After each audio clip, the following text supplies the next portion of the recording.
Just stop it. The run-of-the-mill, cheesy, humdrum bullshit status quo just tires me out.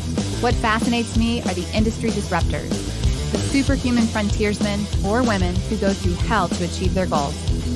Join me as we meet and learn from those mavericks, rebels, and business leaders that aren't afraid to piss off the establishment in order to make radical change for good. Sponsored by Johto PR, the disruptive anti-PR firm that murders your competition with cinder blocks and cyanide. This is Disruption Interruption. Welcome back, everybody, to Disruption Interruption. I'm your host, KJ, and we're here today to talk to someone else, an industry leader who has steered off the lame, tired path of the status quo. Today's guest has been disrupting about a quarter of a century. I've always wanted to say that. He's a global public policy director. He's a subject matter expert in blockchain, ESG, and information security, cybersecurity, commercial blockchain development and enterprise transformation, and he's a certified cryptocurrency investigator. This man has mad skills. We're talking to him today because as a public policy director, he's responsible for informing lawmakers of the latest research and innovation. Why is this important? Well, there's a hyper-focus in the media on speculation, and this affects lawmakers erroneously. We all know that lawmakers work backwards and think that what's published is public opinion, so they make their decisions based off of this, and that can be very dangerous.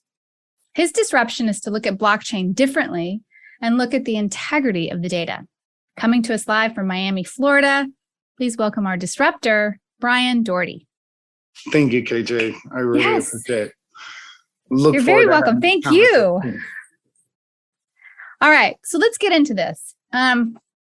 There's a lot of talk. There's a lot of speculation. There's a lot of confusion, fixed ideas, false data, misunderstandings, misunderstood words, I think is the root of this, right? Yeah. On blockchain, cryptocurrencies, what's the difference, yada, yada, yada, right? Yes. It's a great way to manipulate people if they don't know it. And it's a great way to empower people if they do. But before we get into that, what is your main ingredient for disruption? Well, really the main ingredient has been the original Bitcoin white paper by Satoshi Nakamoto. It really highlights an honest network that's incentivized to, provide real world value through microtransactions and data security. And, through that technology, we've been able to realize, some of the missteps that have happened since its release in 2009 and kind of revert back to that original protocol, which, Satoshi Nakamoto once said could scale well beyond the likes of Visa from day one. Well, we haven't seen that happen until just recently when we've reverted back to that protocol. And now we have, this scalability, the security of the network, and the ability to really start utilizing Bitcoin for what it was originally purposed for, which was a system, a peer-to-peer cash payment system. However, that system also includes the fusion of data and finance. And that's where the name Bitcoin comes from. Bit, which is referring to data, and coin, which is referring to the finance. It's this fusion of data and finance that was not there during the creation of today's internet, which has been just this hodgepodge of, technologies that have been stacked onto each other, but have never really, had a native token to allow payment systems, and heavily required on third parties to facilitate that trade. And as we know today, these huge honeypots of information have become targets for all sorts of different types of attacks and data breaches, and it has a great deal of impact on just not only a company's reputation and their bottom line, but their employees and their customers' data ending up on the dark web today. So to answer your question, it really has been this scalable blockchain technology that allows us to go from the big data era to this extreme data era with billions of smart devices and IoT devices that really require security and, the ability to tear down data silos securely. You have to be really curious in order to go through all that, right? Yes. And I think that's a very interesting character as a disruptor, right? Because most people don't know what you've just said. They don't know that the internet is this hodgepodge of data, right? They don't, one thing built on the other thing, built on the other thing. It's like an application gone wild, right? Absolutely. They don't know that. They don't know the definition of Bitcoin. I didn't know that. And I actually have Satoshi's paper on my kitchen table because I promised I would read that and have a discussion at the dinner table about this. Can you back up a little bit? Let's talk about the status quo. All right. Let's talk about what would you categorize the current status quo of blockchain today and Bitcoin in terms of its use, people understanding it, what it really is? Yeah, I would say that we are, there are very few that really understand the original intent of blockchain, right? It was created back in the 80s. One of the creators is Scott Stornetta, and they created, blockchain to increase the attestation of, say, digital files, right? Because we started sharing many more digital files and you wanted to know where the provenance of those. And, it wasn't a perfect system at the time, but as it grew and then turned into Bitcoin through, Satoshi Nakamoto's work, it was highly misunderstood at the time, and it still is. And like I said, really where we're at is just on the surface of what the technology may provide. Many people look at it as something in the future, like, oh, we can do this in the future and we can use blockchain here in the future. And that's been the problem. It's always been in the future. And so a lot of people don't see blockchain as a solution. They see it as just a technology looking for a problem. And unfortunately, while they look for these solutions, they've highlighted the least important aspect of this technology, which are the tokens. And tokens only allow you to access the underlying technology, which are smart contracts, automation, data integrity, data storage, even the computational power of using the Bitcoin network to analyze data. But we're just focused on these tokens that really are speculative in nature, are primarily a financial instrument, right? And that are, bring out the worst of people, really. And whether that's the scammers or, people's own personal ideas that there's a shortcut in life to where if I buy this token, it's going to go up in price because other people are buying this token, or because of a marketing ploy, or because of something else. And, many people have been hurt by that. I mean, we've recently seen Luna go to zero, and that's a stable coin that was pegged, billions of dollars gone, and then just 2 weeks later, we're going to come up with Luna 2.0 and more people are sinking money into it. And, it's really, part of the issue because of, like you said in the beginning, this super hyper focus on the crypto casino rather than, utilizing this technology to apply to real world problems. And one thing I like to, relate people to that are just kind of, coming into this space is, there really is no need for 10,000 blockchains, right? So we see so many, right? Every day there's a new blockchain or 10 of them. And, whether they're called something sushi or Panda Bear coin or, KJ coin, right? Like ultimately, these are just kind of copy and paste type of projects that really have no viability, no investment. They don't really aim to solve a problem. They're really aiming just to capture speculation. But the reality is, if we were able to go back to 2009 and understand that white paper more, intimately, and had maybe better chance to look at some of the forum posts of Satoshi Nakamoto and others in that community early on, we noticed that there were some things that, occurred throughout Bitcoin's history that were, core changes to its, incentive mechanisms. And, I'll give you an example, and this is why many people misunderstand the technology today.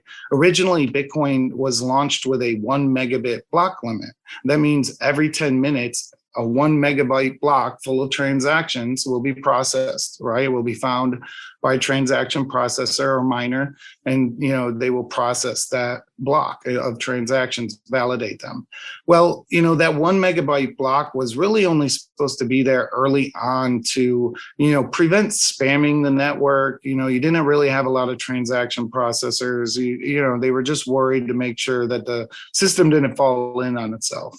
But it was never really meant to stay at 1 megabyte. And like I said before, when the system was released, the author, predominantly said that this could scale that day well beyond the likes of Visa. Well, the only thing really holding it back was this 1 megabit limit. But, the developers of BTC, right, Bitcoin BTC, because there are various proof of work blockchains that are based on BTC or Bitcoin, right? That that all share the original Genesis block. And so they're all just different forks of the original protocol. And, the one that's, most people talk about, the one that everybody kind of speculates about, BTC, is the 3-letter ticker. That one, I think it's at 24,000 today. They claim it's a store of value, right? They claim that it does, it's digital gold, right? And that you just hold on to it and it's going to go up in price. Well, it does 7 transactions per second, right? And unfortunately, it's become the benchmark for Bitcoin as far as what proof of work technology provides. And, whether it's, Cambridge University that, highlights the energy consumption of Bitcoin, which, I'll admit is absolutely gross, right? It is gross. It is. Yeah. 1,200, and it's because of the failure of scaling. Right. So 7 transactions per second. If we were all sending global email, right, at 7 transactions per second, nobody would get an email at all. Right. And so if you're telling me that somebody's paying $24,000 for a token, right, we're talking about the token, that, it does 7 transactions per second. You cannot utilize it for data. It's cheaper to use Venmo, PayPal, or MasterCard to send money. Then what are we really talking about here? Why are we wasting any energy on it? And, Bitcoin BTC is not the only one that does that. Ethereum's the same way. You're still talking about 30 transactions per second on a good day, right? Depending on how many crypto kitties are born.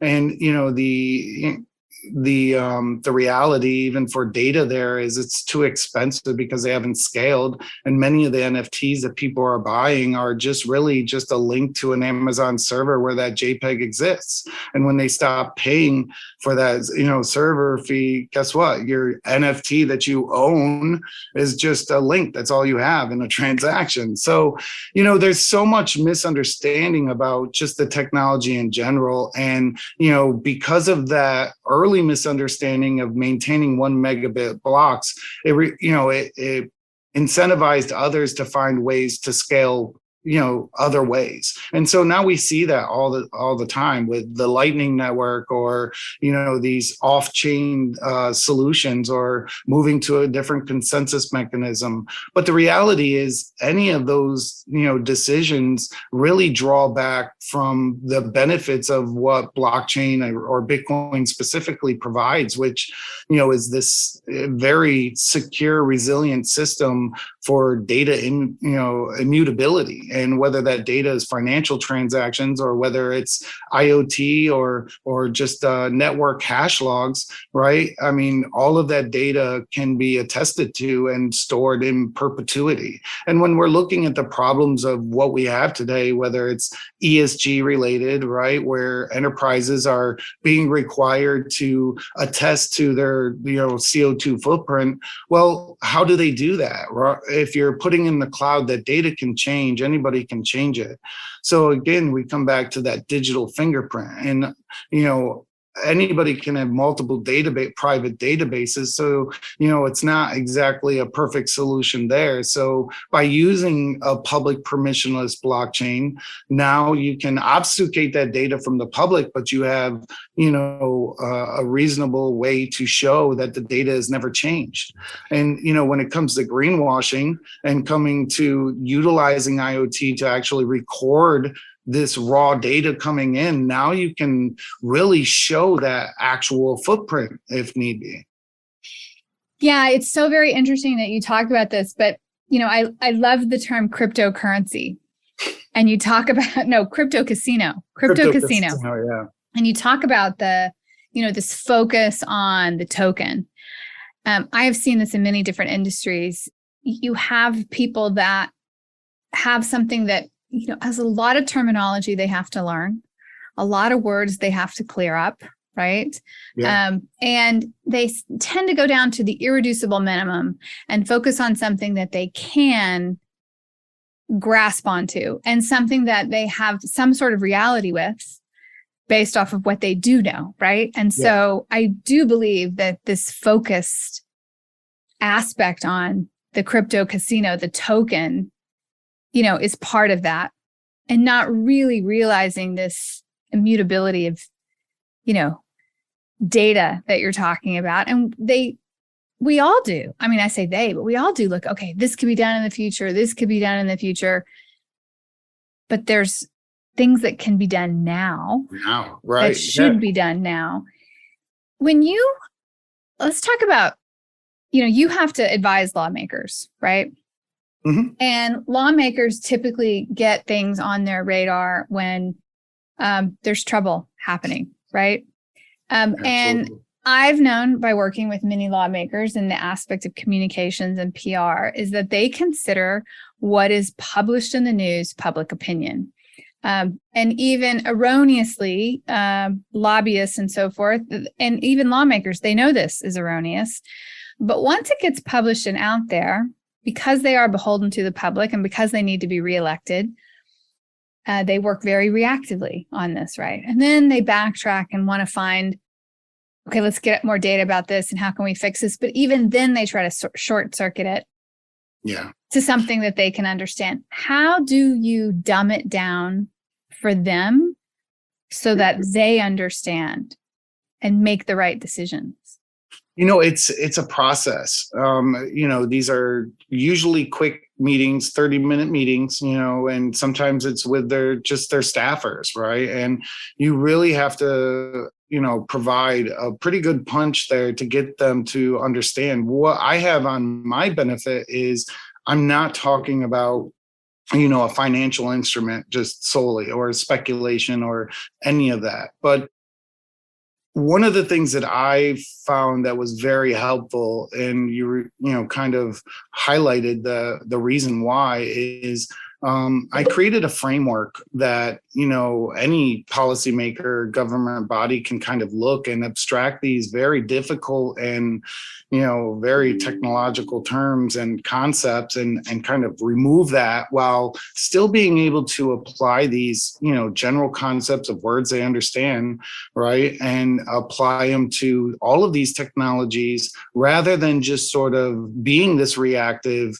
Because as you mentioned, when you have, consumer, protection issues, specifically with NFTs and cryptocurrencies, right? And, they are very reactive. Well, the problem is the bill doesn't start with just some language of we're going to protect this group here or there. The bill starts with definitions, right? So you have to start. I'm so glad you said that. Yeah, you start. Glad you said that. Defining what these things are, and that's where it's, if you're not having these conversations, then it's very difficult, like you said, to go back and unwind these things. And when you look at something like, in New York State, where they've just recently passed a moratorium, right? And I am an advocate of them taking, an opportunity where they're going to use 2 years to study these technologies. But the problem relies on this understanding that is promulgated by the media and researchers, where they only look at BTC as this benchmark of Bitcoin, right? As far as the power consumption. And, when there are other proof of work examples that are available, like Bitcoin SV or BSV, the difference in CO2 is between, 1,200 kilograms of CO2 per transaction with Bitcoin BTC and less than 2 kilograms of CO2 per transaction with BSV. But getting them to understand that different concept, or that there are multiple protocols of Bitcoin, has been difficult, right? Because there is only that focus on BTC.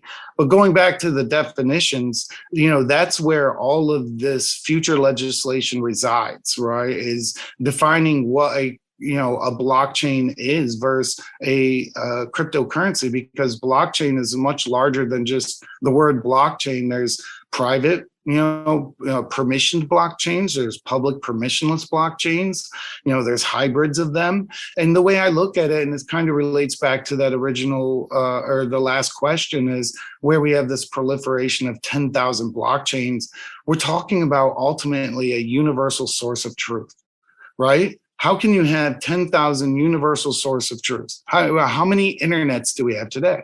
We have one, right? And I firmly believe that with blockchain and, being this universal source of truth, it's the one that scales, the largest, to be able to provide the greatest amount of utility and efficiency and productivity, as an innovative technology. And, where they're making these definitions now, or even making legislative notions like the moratorium in New York. Well, that puts that puts New York residents and constituents and business owners in New York, specifically those in the mining industry, in kind of a tough predicament, because now you're requiring nothing less than 100% renewable energy for an emerging technology, whereas we don't do that with any other industry in the world, right? Like, even automobile manufacturers have goals that they, emissions goals that they set and try to self-regulate and meet and beat. And, I think that this is the same type of thing. Unfortunately, there's just such a hard line to kind of get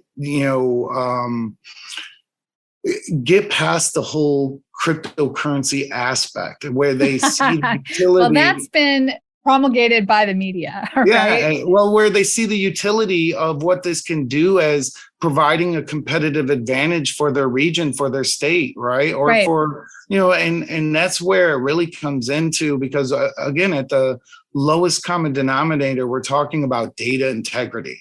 And, that's one of the greatest problems when I was out, being a digital transformation consultant and speaking about every different type of technology to enterprises. Every CISO that I spoke with, or C-level exec, cybersecurity was their number one concern. It was the number one thing they wanted to spend money on.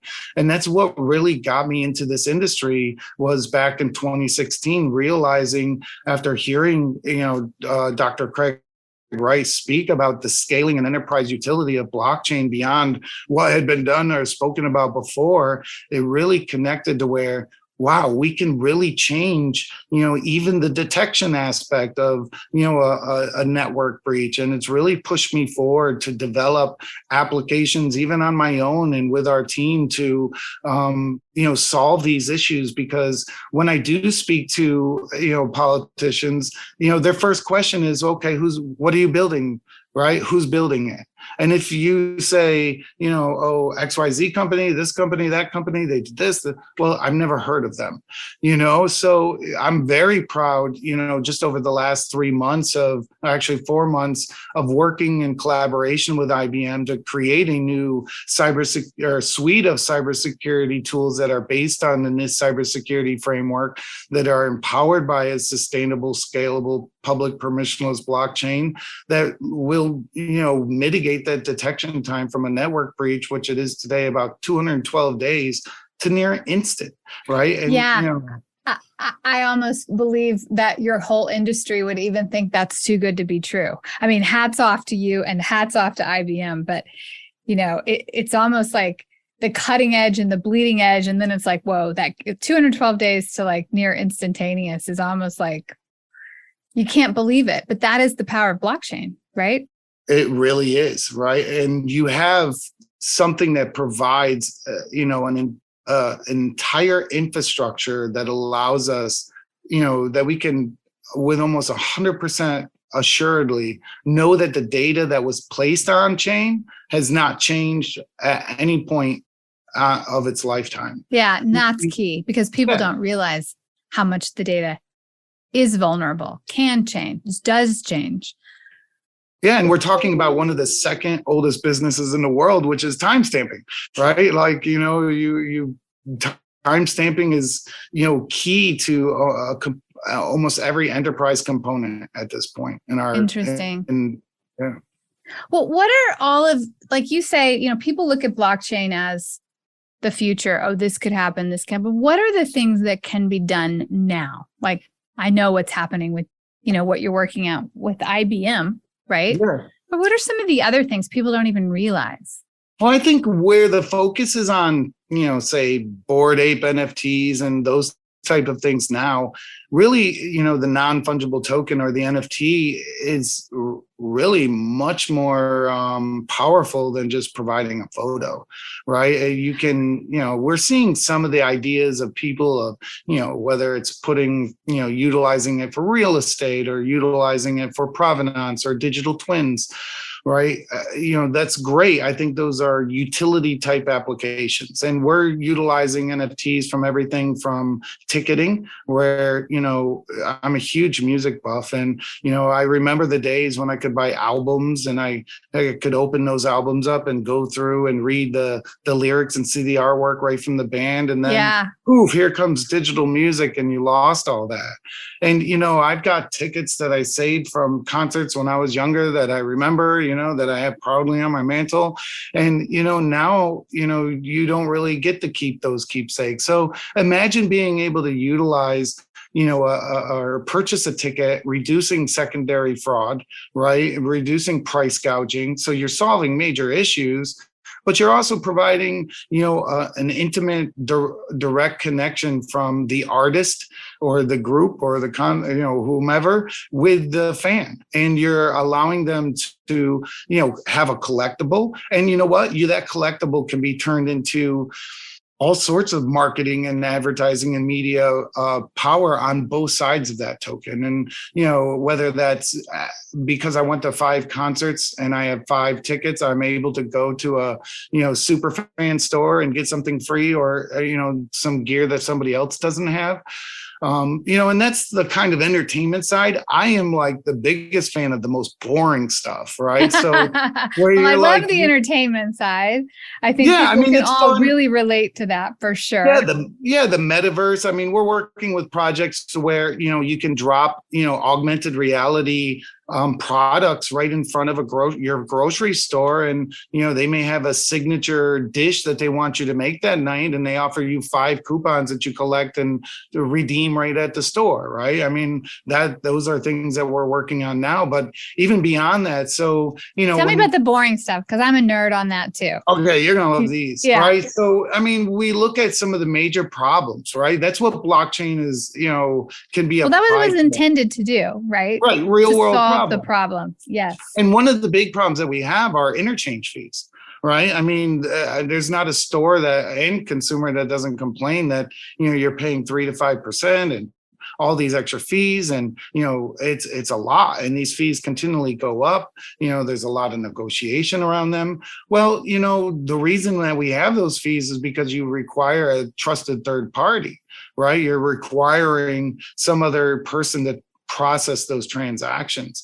But I mean, the reality of the situation is we can utilize this technology, even the same tokens that people are freaking out about that have no real utility or value. You could provide that, value as a loyalty, right? So, as you for shopping, within Walmart, and, utilizing a scalable, blockchain, now you can provide, this loyalty membership where the actual retailer is the one that's processing and settling those transactions at a fraction of a penny, rather than having to worry about paying interchange fees, paying, or being, or having one of the callbacks as far as, somebody saying they didn't purchase it and then them getting stuck with it. But now think about, okay, that's cool, right? We can lower some of our interchange costs for retailers, and that may be coming back to consumers. But how can we speed up and understand some of the logistics and,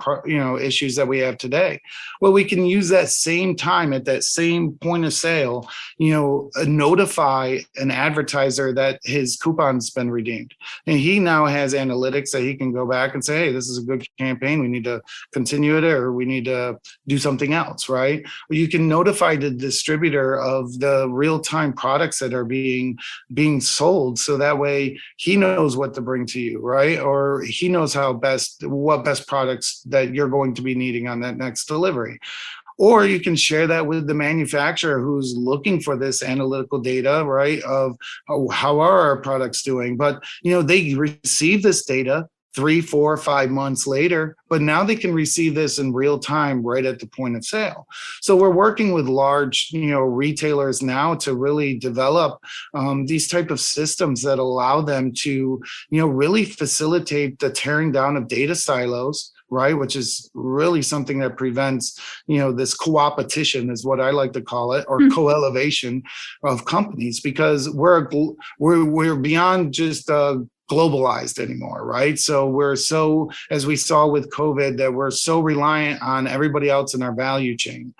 Well, it'd be nice to be able to understand what's happening within that value chain. So you can take, I'm looking at a boat that just, some guy caught a fish down there in the bay here.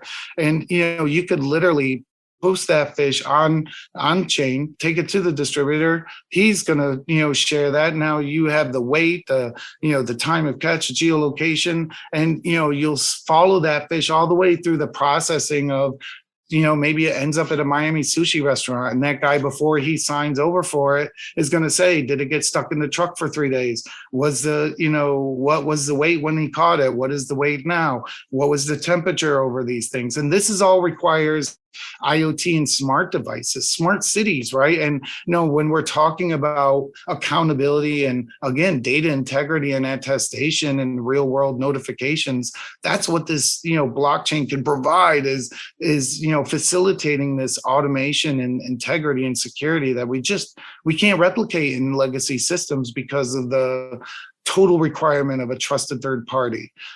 You're right. And this begs the next question, okay? Because what you're talking about is integrity of data, transparency of data, right?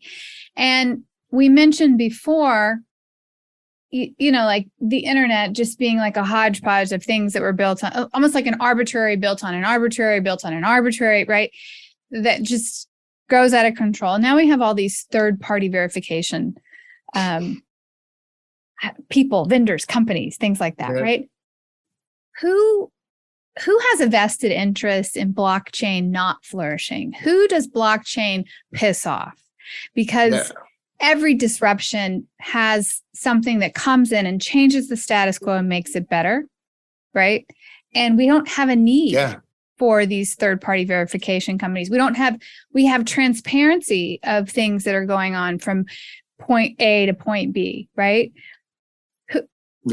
So answer that question for me, because that's you could imagine. It's a great question. So you can imagine from what I just shared about the whole concept of interchange that your MasterCard, your Visa, these guys are like, wait a minute, and you actually see from whether it's the patents that they filed over the last 10 years in blockchain, or whether it's some of the companies that they've kind of aligned themselves to that are very close to BTC.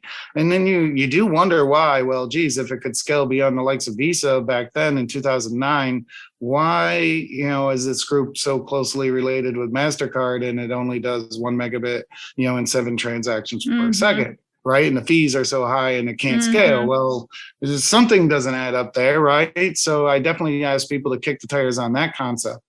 But ultimately, you're a troublemaker, aren't you? Maybe. But ultimately, we do a lot with the entertainment industry, right? So I mean, honestly, musicians are some of the most beat down, content taken creators. Advantage of. They'd be lucky if they have get so many vampires around them. So, Yeah. And those, we see these type of industries that have been concentrated in the hands of three large companies or 6 large companies, right? And they own everything in between that. And, unfortunately, you could give a 360 deal, right, as a rap artist, and then, you want to sell NFTs or you want to put your music out and you don't own the rights to it. You don't even own the rights to yourself anymore. So this really provides this content distribution network for them where they can monetize. Yeah, right. This is a data management. I think artists can be artists and quit being what others want them to be. Yeah. I think we would see a lot more. I think we'd see better art. I think we'd see more ethical artists. I think we'd see people that rely on their individualism instead of having to agree to something in order to sell. I agree. I think there's the ramifications of that are huge. Yeah, and it's not just in the music or entertainment industry. I mean, obviously, in film, you can disperse everything to the gaffer boy, the director, and the producer, and everybody in between, real-time compensation. Because I look at this like, I share the story a lot. When you think of the tab can, right? Everybody back in the day, they used to have the pull can, then they had the tab can, and then they created another tab can. Well, when you think about that, the guy who created the original one, to go away from the pull can, he had he had the industry unlocked, and all the beverage companies were vying to buy this a patent from him, and instead he said, you know what, I'll provide it to all of you for 1/1,000,000 of a penny, right? So him and his family have been receiving 1/1,000,000 of a penny, right, from since they created it till this day, and will in perpetuity. Right. And now when you think about that concept of 1/1,000,000 of a penny, well, this is what I'm telling you as far as the data that you can share on, something that's scalable like Bitcoin SV, to where it's 1/1,000th of a penny to add a kilobyte. So I could send you a 1 penny today, instantly, securely, and put some data into it, and you could get it right now. Now think about that. When we're talking, we went back before and we were talking about the innovation of what Bitcoin is, or crypto, even cryptocurrencies. Well, if it costs more than MasterCard or Venmo to send it, and granted, I can send $1 million and PayPal or Bitcoin anywhere around the world, right? And I could send it to you in bullion. I could probably make it there a day if I really wanted it to. So there's nothing magical about sending $1 million or $1,000 or $100. But sending a penny, can you send a penny any which way right now? I can send one right now. I mean, it would cost me more than the penny. Yeah, and I can send you a penny for 1/1,000th of a penny. Yeah. Now, when you think about that innovation that's applicable today, like you asked me, what can be done today? I can send that to you today. I can tie data to that. Right now, when you think of, some, third world country, and they're living on $2 to $4 a month, and you know what? You give somebody a smartphone and the ability to, take a picture of the Ugandan sunset and post that on a blockchain empowered social media website like Twitch or Relay or Relasia or any of these other ones that exist. And now you not only own your data, but you're able to monetize that data for yourself. Your data isn't being sold and profited by Facebook or YouTube or somebody, right? You're actually sharing this data on chain. You own it. It's in your wallet. You always have, ownership of it. And, if somebody likes it, somebody comments on these platforms, guess what? You get paid. You get paid. You get paid. And there you go. And it makes a better life and a growing middle class more accessible, right? So I guess I'm going to leave it up to the audience to think about who blockchain will piss off and who are the vested interests, because blockchain typically makes things more ethical. of transparent and honest. And honesty is, with that white paper that's sitting on your kitchen table, you notice that honesty is in that paper 17 times, right? There's a reason, because Really? it's an honest. I haven't read it yet. It's there. It's stapled. It's only 3 pages. People, just so you know, it's it's not a very long white paper. It's like 3 pages, 8.5 by 11, 10 font. Yeah, just skip past all the math and formula stuff unless you really like that stuff. But or try to have some semblance of understanding of it to get through it. But yeah, I mean, there's definitely honesty's in there 7 times, so 17 times, huh? Yeah, wow, 17 times. Well, and he's like a mythical figure in the sense that nobody knows who he is, right? I have my own personal thoughts on that. I know that there's a great deal of people that would like to, have Satoshi Nakamoto be this anonymous figure. And I think, there's reasons why there are some anonymity around the figure. However, I've come to, the belief, of really looking at some of the people that have been in the space early on that are able to explain things that nobody understood. And I've really only come down to like one person. And ironically, he's, was given the authorship of the white paper just 2 years ago. And, he is one of the most renowned cybersecurity specialists. His background is incredible for data scientist and cybersecurity and information security. And that, was the original person that really connected the dots for me from from what Bitcoin was meant to be to, what we're able to do and see with it today in the lights of BSV. And, that's Dr. Craig Wright. I think he is, I do think he played a significant, if not the major only role in the creation of Bitcoin, along with Hal Finney and others. When you start digging into his background, if you're Googling, you're going to get all sorts of people that, will disagree with me. But I think if you, those that have more of a professional disposition about, looking at information as, objectively, will come to the conclusion that there's very few people that could speak on anything from nlock time to, the original op push code data codes that were included into the white paper, which, highly advocate for IPv6 and, just this improvement upon TCP/IP that we know today for the internet. So it's interesting. Well, it makes it a little more romantic thinking that we have an anonymous figure that created this. So, what was I going to say? Altruistically, and then left it behind, right?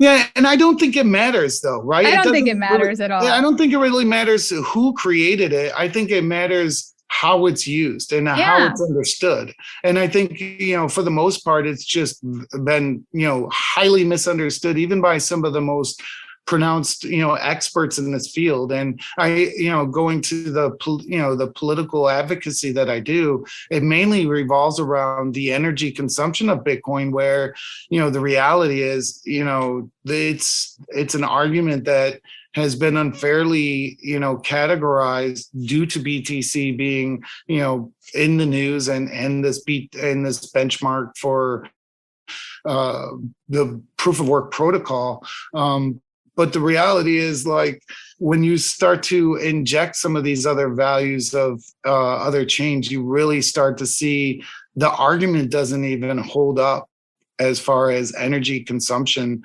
It really turns into energy utilization, because just like the telegram, or just like, sending smoke signals, that required some energy, right?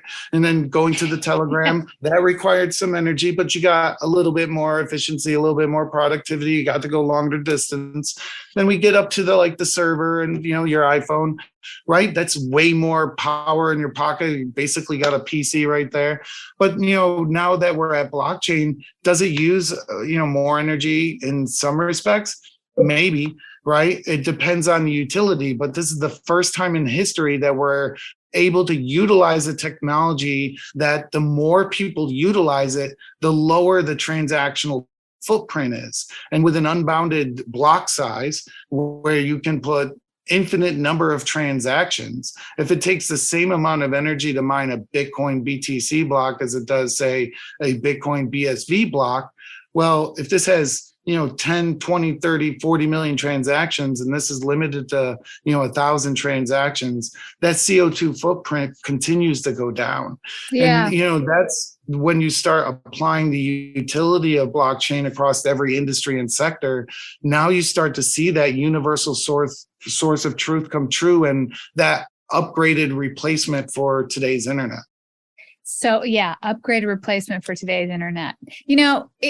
It's like it needs its own massive PR campaign to override all the noise, all the fixed data, like false data, fixed ideas, to start to really educate people on this and get them to think newly and change their minds, right? Because what you're talking about are things that people do not know, and it's so vital that they do know, and will accelerate the adoption of this technology now.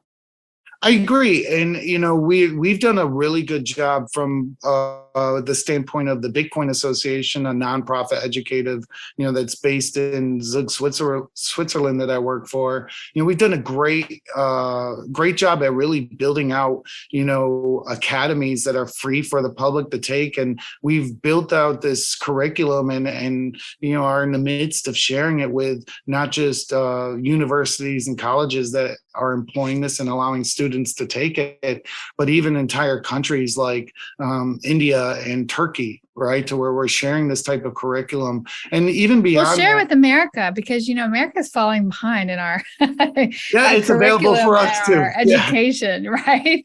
Yeah. But it comes down to, again, we highlight specific universities here in the US where there's blockchain experts that would totally disagree with everything I shared with you today. And so it does become very,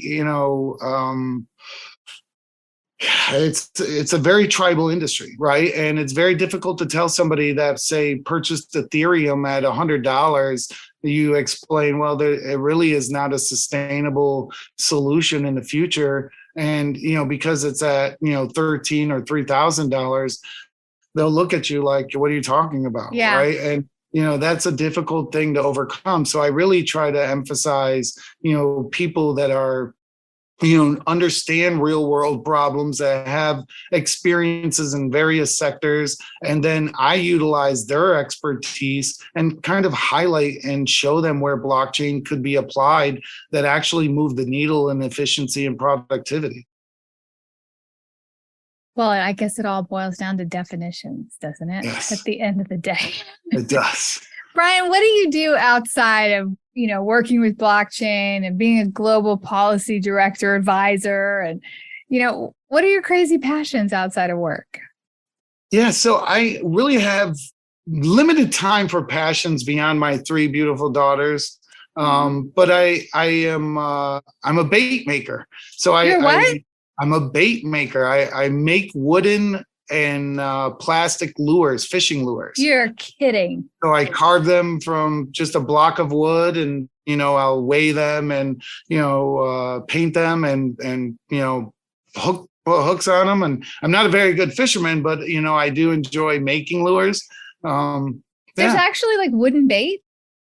Well, yeah, you just create them. You create little, Does it work? Do the fish like them? Yeah, absolutely. I mean, that's what a lot of these lures were created with back in the day, right? And it's just become somewhat of a lost art. But I enjoy the hobby because, it gets me, a little bit of hand activity where I'm, whittling down some wood and then being able to shape that and just take a project or a blank piece of wood and go from 2 to 3 hours, have a lure that I can take out and go fishing with.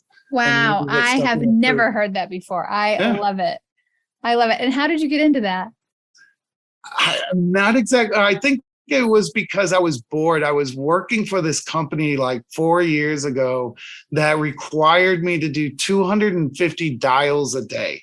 And so it would automatically dial just every person, right? And this was an IT company that I was providing, consultation for them. And this is just the form that they required at one point. It was shortly lived for me because that wasn't, my strategic way of, bothering people, I guess you would call it. But just sort of sitting there having to make, 250 dials a day. I figured I could, do something in between. And I don't know, I just grabbed a piece of wood and a knife and went from there. And, I haven't cut my fingers off yet. And you're like a wooden bait maker. And do you paint it and all of that? Yeah, I actually bought airbrushing gear and paint to paint them. And yeah, I'll have to send you one, KJ. That's too cool. I totally want to see it. Okay, tell me about your daughters. You said you have 3 beautiful daughters. I do. I have 3 daughters, 21, 18, and just about 15 here. It's, August 9th, my youngest. And, they keep me honest. They've done a lot of work over the last, 20 years to kind of get me to be the person I am, right? Aww. And they're the love of my life. And, I don't know where I would be without, just them in my life in general. Oh, that's so special. Well, I'm a daddy's girl. I totally understand that. I know how girls can transform their dads for sure. Yeah, for sure. Yeah. How do people get a hold of you, Bryan? Yeah, I am usually on LinkedIn. That's sometimes the best way to immediately get a hold of me. Just Bryan W. Daugherty, you can look that up. My website is smartledger.solutions. And, we have a way to contact me there as well. You can reach to me at brian@smartledger.solutions, and I'm open to having any type of conversation about utility and, just blockchain in general. I enjoy it. I'm not going to charge you. And, I really enjoy meeting people that are experts in their field and kind of, building together, these concepts and, this education. And I'm always ready to provide as many resources and, any information that anybody may come across or may need. That's awesome. Well, I already know some people I'm going to refer to you. And, thank you so much for this. I think this has been an important discussion, but I look to the future of our civilization when we have the integrity of data on the communication channels that are so prolific now, holding people accountable, having the transparency, and increasing really accessibility to a better quality of life for others. I mean, that's really what blockchain is about. I didn't even have that until this conversation. So thank you. Oh, wow. Well, you're most welcome. And it really does come down to this honesty and really, like you said, promoting a better world, right? A more transparent, a more honest, and a more efficient world that we can rely on, what is said and know that it has, some velocity of truth, and also that we can give people back what they deserve, which is their data, right? And their independence of being a product on the market, whether it's social media or some other product, and allow them to monetize their data and sell that or not sell that, right? And I think that's really key is as we move to this, data is the new oil era, that we give people the rights to own their data and manage that data however they see fit. And that is the mic drop. And you just gave the tagline for blockchain. Thank you, Bryan. Thank you, KJ. I really appreciate it. Yes. That's a wrap, everyone. If you learned something today or laughed, go tell someone about this podcast and tell people to go disrupt their markets with a tidbit from this show. Thank you for listening to Disruption Interruption, where we transform lives, change consumer behavior, alter economics, and never accept the status quo. Ciao for now. Because we live in a highly litigious society, with America being one of the top litigious countries in the world, here's our legal disclaimer. This information is not intended to be a substitute for professional public relations or legal advice. Do not disregard seeking professional legal, healthcare, or financial advice, or delay seeking professional PR or legal advice because of something you have heard here. Contact an attorney to obtain advice on any particular legal situation or problem. Use of this podcast or our website or any of its social media or email links do not create an agency-client relationship between Johto PR and the user.